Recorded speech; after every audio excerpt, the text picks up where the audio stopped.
I do want to say that nobody should be congratulating themselves for having done their jobs. We are by no stretch of the imagination out of the woods yet. The federal government says it knows that long lineups at Service Canada locations and at airports can't go on. On Monday, federal ministers tried to explain where they think the problems are coming from, but underlined that none of them think they're anywhere close to done. To characterize this as rosy, I agree with Minister Miller.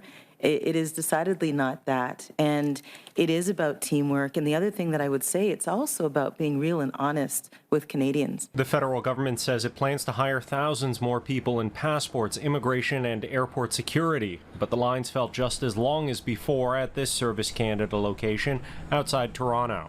We came here at around 5 a.m. in morning. And I came around 6 o'clock. I'm here since 5 o'clock.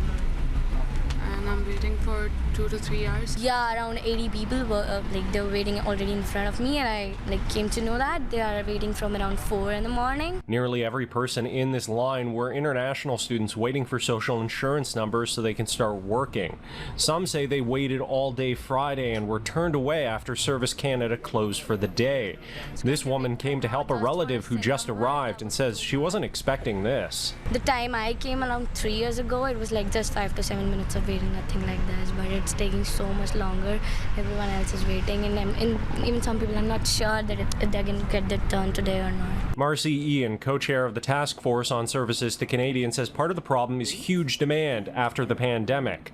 Co-chair Marc Miller admitted the backlog should never have happened, but says the hiring spree isn't a long-term solution. We've thrown bodies at the problem, which is not the most effective ways of doing things. It's important because it got people their passport on time so they could finally travel after sitting in their houses for 2 years. Minister Karina Gould says in urgent cases, people can get a passport within 10 days, barring security problems, and says the plan is to get back to normal service in the fall.